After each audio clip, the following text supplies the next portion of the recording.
My name is Jesse Connolly. I'm the campaign manager here for NoOn1, and I want to just thank you all for coming. We have a couple of distinguished guests with us here that are going to talk about a couple of developments that have happened in recent days. I first want to introduce the director of the National State Attorney General program at Columbia Law School and the former Attorney General of Maine from 1980 to 1990, Jim Pingree. Jim?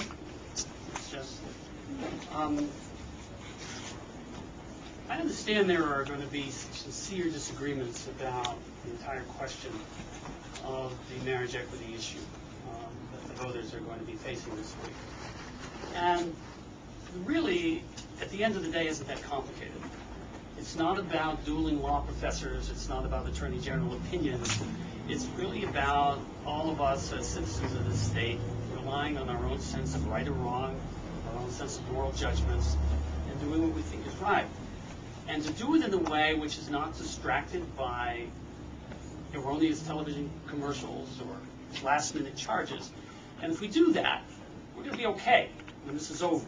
People of Maine are going to be able to continue to work together and live in our communities in an atmosphere of love and caring and support. Now, I've done this, and it was not difficult for me to come to the conclusion that I'll be voting no. But that doesn't mean that all of our neighbors are irrational for coming down on the other side. What is irrational is the tone and the anger and the distortions, which I think are dividing one Maine person from another, and that's the reason why I'm happy to be here this morning to make very clear that my position and hopefully your position will be to vote no at this referendum. Great. And now I want to introduce the Speaker of the House, Hannah Pingree. Thank you, Jesse. For months now, the Question 1 campaign has leveled attacks on anyone in public life who disagrees with their point of view. I know because I'm one of them. It's been awful to hear my voice used in one of their ads. The same is true for other legislators who've had portions of quotations edited to put a misleading intent on what they said. But we are not the only ones.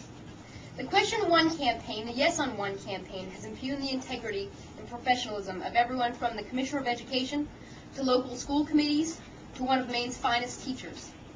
Last week, they turned their attack machine on the Attorney General, Janet Mills, because she and her legal team, doing their job, issued a factual response to requests from the Commissioner of Education that concluded that the claims in their ads are not true.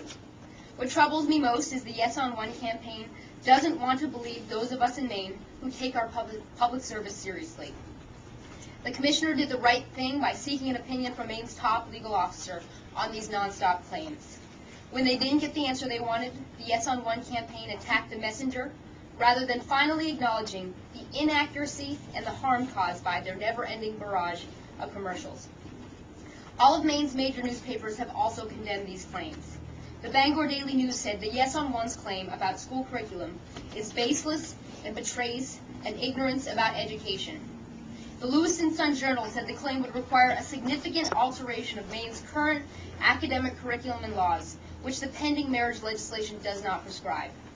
And in its endorsement of NoOn1 yesterday, the Maine Sunday Telegram wrote that the Yes on 1 campaign's arguments don't stand up, and that too often they have resorted to inventing scenarios just to scare voters. This is not the kind of campaign that Maine voters expect. It's certainly not the campaign that an issue of such importance deserves.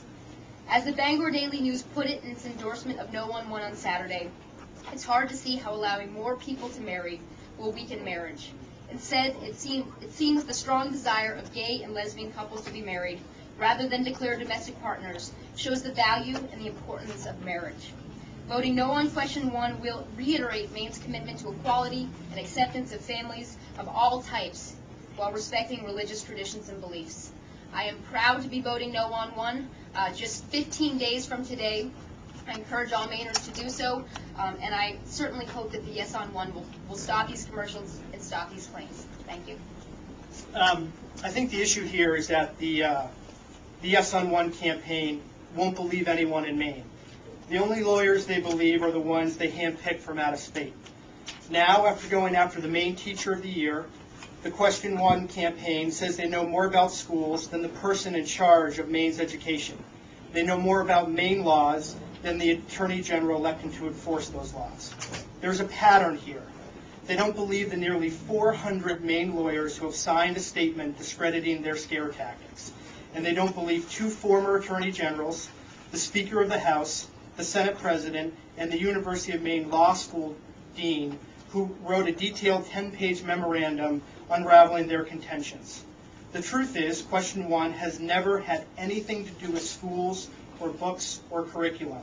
But the question 1 campaign doesn't want to talk about Maine values or Maine families, so instead they changed the subject. But we're confident that in the end, with all of the evidence from Maine lawyers and law professors and education experts, that we can put to rest and finally talk about treating all loving, committed couples in Maine equally under the law. That's what question 1 has always been about. And as the Maine Sunday Telegram yesterday put in their endorsement, families led by same-sex partners are here now. They are part of our communities, and they need and deserve the legal protections as well as dignity that comes with civil marriage status.